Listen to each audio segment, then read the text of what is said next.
Fundamentos para os novos crentes. Porções extraídas do jornal Árvore da Vida, que lhe ajudarão a você se edificar e se fundamentar, baseados nos livros da Bíblia. O livro das origens, Gênesis. O livro de Gênesis não é apenas o primeiro livro da Bíblia. Ele é o livro das origens bíblicas. Todas as principais verdades das Escrituras estão enraizadas nesse precioso livro. Suas histórias são cruciais e são base para a compreensão de toda a cronologia humana do povo de Israel e até mesmo da Igreja. Fácil de ser analisado, esse livro pode ser resumido por algumas palavras-chave. A criação, ao longo dos séculos, tem sido causa de inúmeras teorias humanas. Contudo, Gênesis resume esse fato em poucas palavras. No princípio criou Deus os céus e a terra. Isso é maravilhoso. No primeiro capítulo de Gênesis, o primeiro da Bíblia, o nome de Deus é mencionado 32 vezes. Além disso, outra expressão deve ser notada nesse capítulo, conforme a sua espécie. Ela ocorre em 10 ocasiões. Esse simples enunciado reconhece que, embora possa haver mutação em determinada espécie, não há transmutação entre as espécies. Isso é, não existe a possibilidade de uma espécie se transformar em outra. Embora tudo tenha sido criado por Deus de maneira perfeita e o ponto alto de sua criação tenha sido o homem, criado à sua imagem e semelhança, o capítulo 3 de Gênesis nos mostra um trágico acontecimento, a queda do homem. Seduzidos por Satanás, o inimigo de Deus, o homem cometeu o primeiro pecado e por isso foi expulso da presença de Deus. No capítulo seguinte, temos o segundo pecado que fez a relação do homem com seu próximo enfraquecer e ser seriamente afetada. Porém, graças ao amor, graça e misericórdia de Deus em Jesus Cristo, pela obra da cruz, as relações foram ambas restabelecidas. Sem a presença de Deus, o homem corrompeu-se ao máximo, fazendo com que ele agisse a perversidade humana com um dilúvio.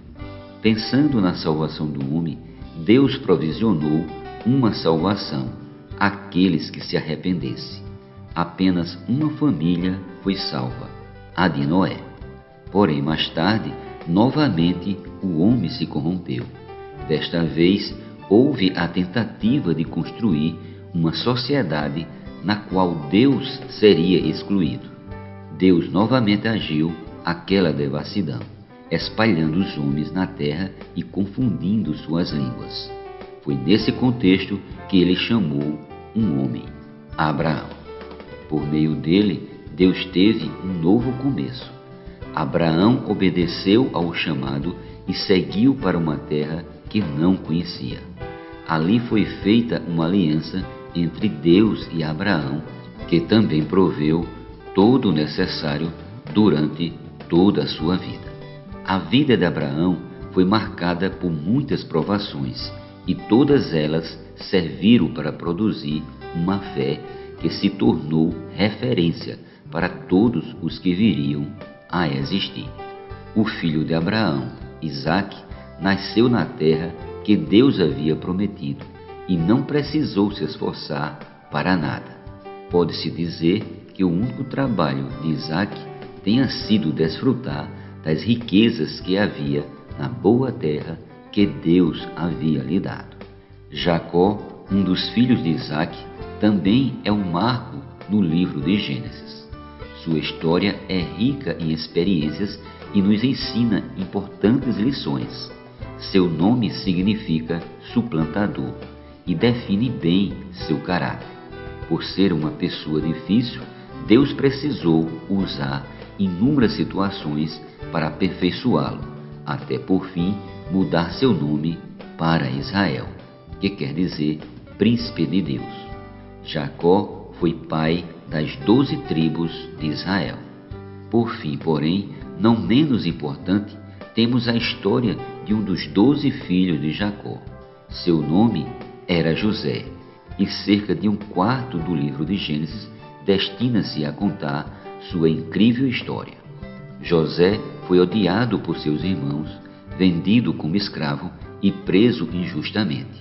Contudo, tornou-se governador do maior império da época, o egípcio, e a sua história revela a maneira de Deus trabalhar para alcançar um propósito que está além da visão humana. Como governador do Egito, José pôde suprir sua família durante a fome que assolou o Egito por 3 anos e meio. Por fim, encorajo a você, amado ouvinte, a ler o livro de Gênesis e descobrir os detalhes dessa fascinante história. Na próxima edição, falaremos sobre o segundo livro da Bíblia, Êxodo.